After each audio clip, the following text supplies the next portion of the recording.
మరి కాంగ్రెస్ పార్టీ ముఖ్య నాయకులందరికీ కూడా హృదయపూర్వక ధన్యవాదాలు తెలియజేస్తా ఉన్నాం.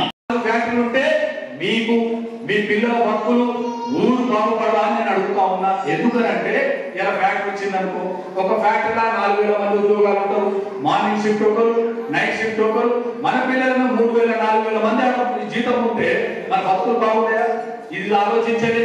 కేవలం ఉద్యమానికి, మీటింగ్లకు, బీరుకు, బిర్యానీకి అలవాటు చేసి హరీష్రావు ఊర్లో ఎలాంటి డెవలప్మెంట్ లేదు. ఈ రోజు కూడా కాంగ్రెస్ ప్రభుత్వం వచ్చి ఏడాది కూడా కాలే. నిన్నటికి 3 నెలల లోపలనే నేను ఈ నియోజకవర్గానికి మా ముఖ్యమంత్రి రేవంత్ రెడ్డి దగ్గరికి పోయి దండం పెట్టా.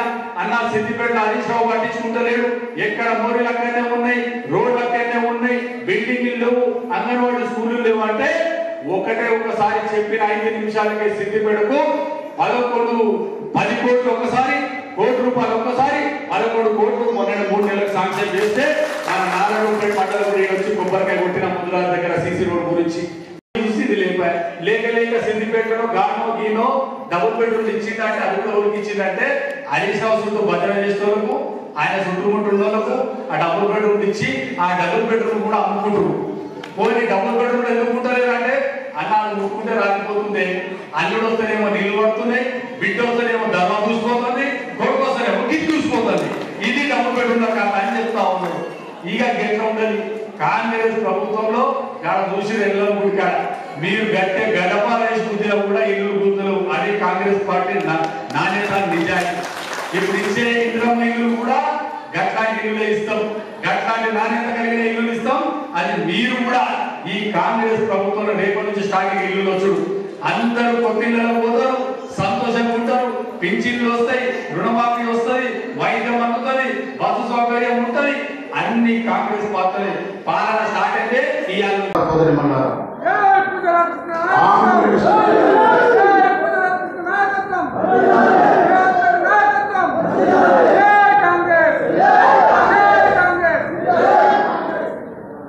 రేవంత్ రెడ్డి గారు ఆనాడు టికెట్ ఇచ్చినప్పుడు కూడా హరికృష్ణ యొక్క ఒక విజ్ఞత, ఒక ఉత్సాహము, కష్టపడి పనిచేసే వ్యక్తి అని నిర్ణయించి కూడా టికెట్ ఇచ్చినాడు. ఇప్పటి వరకు కూడా నాకే రాసిన పేరు నారాయణ రెడ్డి, నారాయణరావుపేట ఇద్దరు ఏం కాదు. మీకు శుభం కలుగుతుంది, మీ అందరూ శుభం కలుగుతుంది. మీరు ఎవరో చెప్పిన మాట, ఏ బుల్బుల్గోడు కానీ ఏ గగ్గెడ్డోడు చెప్పిన మాట మీరు నమ్మకండి. వస్తారు రేపడుతుంది గ్రామ పంచాయతీ కలిసి వస్తేనే మీకు వస్తుంటారు. మీకు ఇంటికి వచ్చి కాంగ్రెస్ ఇష్టం వచ్చే తింటుంటారు. మీకు అందరూ తెలుసు, వాళ్ళకి ఎటువంటి చెప్పాలో మీకు బాగా తెలుసు. కాబట్టి అటువంటి వాళ్ళ మాట నమ్మకండి. మనం ఒకటే, మనకు దేశానికి కావాల్సింది కాంగ్రెస్ పార్టీ. మనకి ఇందిరమ్మ రాజు వచ్చేది, ఇందిరమ్మ ఇల్లు ఇస్తున్నాను స్టార్ట్ అయితే ఇప్పుడు ఈ వారం 10 రోజుల్లోనే ప్రతి ఇంటికి అంటే ఇల్లు లేని నీరు లేదలకు స్థలం ఉన్నటువంటి వాళ్ళకు 5 లక్షల రూపాయలు ప్రభుత్వం మీకు ఇస్తుంది. ఇందిరమ్మ పేరుగా కాబట్టి ఇంకా చాలా ఉన్నాయి. కాబట్టి ఇంకా 5 లక్షలు కాకపోతే చిల్లర పొలం పావులపేట కూడా ప్రభుత్వం ఇవ్వడం కూడా సిద్ధంగా ఉంది. అది ఆలోచన చేసి కూడా రేవంత్ రెడ్డి గారు నిర్ణయం తీసుకుంటున్నాడు. ఆలోచన రావుల సోదరులారా, ఇంకా చాలా కార్యక్రమాలు ఉన్నాయి.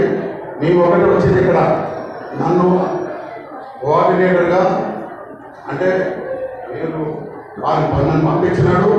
ప్రజలు ఏ విధంగా ఉన్నారు, ఇక్కడ ఈ కార్యక్రమాలు ఎట్లా చేయాలని పరువు బాధ్యతలు అప్పచెప్పేసి హరికృష్ణ గారికి మద్దతు ఇవ్వమని వారు ఇచ్చినటువంటి ఆదేశం ముఖ్యమంత్రి గారు ప్రెసిడెంట్ గారు ఇంకా చాలా సమయం ఉంది, ఇంకా చాలా బాగా ఉంది, మీరు ఇంకా చాలా బాగా ఉంది. ప్రభుత్వం మరవదు, మిమ్మల్ని మరవదు. మీరు పుణ్యం తగ్గించినారు మా కాంగ్రెస్ ఓటేసి మీరు మాకు ప్రభుత్వం నిలబెట్టారు. మిమ్మల్ని దిగుతామని కూడా మేము మరవలేము మా ప్రభుత్వం. అదేవిధంగా ఆ విజయోత్సవ సందర్భంగా సంవత్సరం ప్రభుత్వం చేసినాడు, కష్టపడ్డాడమ్మా రేవంత్ రెడ్డి గారు, చాలా కష్టపడ్డాడు. ఆయన నిజంగా భగవంతుడు. ఆయన కోరుకుంటున్నా 20 కాలాల పాటు ముఖ్యమంత్రి అయ్యాడు, యువకుడు, ఇంకా చాలా వయసు ఉంది. మాకంటే మరొకడు చేసే పని. ఒకనాడు ఢిల్లీలో నన్ను పెద్దలు అడిగినారు, త్యాగనారాయణ రేవంత్ రెడ్డి ఓ కేసీఆర్ ఉన్నాడు కదా, కేసీఆర్ మీద రేవంత్ రెడ్డి చేయగలుగుతాడా సార్?